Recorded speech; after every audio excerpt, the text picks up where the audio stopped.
से 2015 a nichrome wire 50 centimeter long and 1 millimeter in cross section यानी area carries a current of 4 ampere when connected to 2 volt strong battery. The resistivity of nichrome is बड़ा ही प्यारा सवाल है बच्चों. देखो resistivity इस तरह निकलेगी, resistance multiply by current upon length area. अब देखो ये जो रेजिस्टेंस है बड़ा आसान है, करंट जो है वो क्या है आपका 4 एम्पेयर, वोल्टेज 2 को 4 से डिवाइड कर दो 0.5 आ जाएगी. एरिया 1 मिलीमीटर स्क्वायर दिए, मीटर स्क्वायर में 10⁻⁻⁶ हो जाएगा. लेंथ बच्चों 50 सेंटीमीटर दिए, 50 इंटू 10⁻⁻² हो जाएगी, या 0.5 ही कह लें. ये तो कैंसिल हो जाएगा बच्चों, ठीक है, ये कैंसिल हो जाएगा. भाई इसको दोबारा 0.5 बना दो ना, तो आंसर बचेगा 1 इंटू 10⁻⁻⁶ ओम मीटर. ज़ाहिर है इसको भी हमने ख़त्म कर दिया ना, 10⁻⁻⁶ बची. फिर कह रहे हैं wire of resistance 4 ohm is stretch to twice its original length. What is the resistance of the wire, new wire. Length अगर ट्वाइस होगी, मेरी एक बड़ी अच्छी शॉर्ट ट्रिक याद रखो, तो रेजिस्टेंस 2 का स्क्वायर 4 टाइम बढ़ जाएगी, ठीक है. 4 टाइम बढ़ जाएगी तो क्या हो जाएगी, 4 4 16 इज. देखें जो लॉ के लिए मैं हमेशा कहता हूँ कि स्टेटमेंट पूछते हैं, स्टेटमेंट देके या मैथमेटिकल फार्मूला देके पूछते हैं कौन सा लॉ है. ध्यान से पढ़ें. The line integral of magnetic induction B that is B close path is equal to the net current I passing through the area bounded by that paths. This is known as Gauss's law of electrostatic, Gauss's law of magnetic static, Ampere law. तो correct answer है Ampere law. फिर at Curie temperature ferromagnetic material is converted into paramagnetic. देखिए इसे उल्टा भी पूछते हैं कि जब फेरोमैग्नेटिक पैरामैग्नेटिक में कन्वर्ट होता है तो उस टेम्परेचर को क्या कहा जाता है, क्यूरी टेम्परेचर. फिर बड़ा अच्छा है. The apparatus use for monitoring the presence of submarine iceberg and other under water object is called sonar. ठीक है जी, इसका करेक्ट आंसर होगा. Oil floating on water appears coloured due to interference of light. The approximate thickness of oil for such effect to be visible is. Correct answer है 10,000 एमस्ट्रॉम. 10,000 एमस्ट्रॉम तकरीबन 1000 nanometre हो गया है, माइक्रोमीटर. फिर longitudinal wave do not exhibit reflection, refraction, diffraction, polarisation. तो of course polarisation.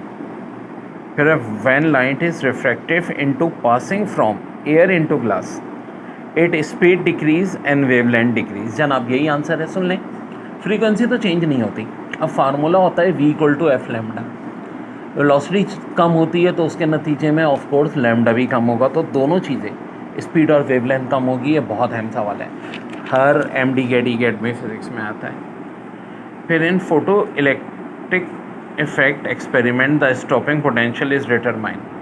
Option A work function of the metal, option B the incident of the incident light, option D both A and B. तो both A and B. फिर है real image form by the single convex lens are always. तो correct answer है invert. If an object is place 30 centimetre from convex lens have focal length of 15 centimetre, what would be the size of the image compared to the object. बेटा एक trick बताई थी मैंने कि जब भी ऑब्जेक्ट डिस्टेंस फोकल लेंथ का twice होगा, इमेज बराबर किसके होता है, ऑब्जेक्ट डिस्टेंस के बराबर होता है. ठीक है, तो यहाँ पे बात पूछ रहे हैं size of image compare to the object. तो क्या हो जाएगा, इमेज डिस्टेंस के बराबर होगा, जो ट्रिक हमने क्लास में बताई थी. Which of following equation is Einstein equation. तो E = mc² आइंस्टाइन की है. फिर radiation is the main method of energy transfer from sun to earth. ठीक है जी, ऑप्शन ए करेक्ट. फिर कह रहे हैं in equation E equal to H nu, H is Planck's constant, when metal is heated sufficiently electrons are emitted by metal, this phenomena, ये देखें बड़ा है में थर्मियोनिक एमिशन है, ठीक है, थर्मियोनिक एमिशन, अलग से डेफिनेशन भी पूछ सकते हैं, ठीक है। सरसेत physics 2015, the unit of angular acceleration is, so of course radian per second square.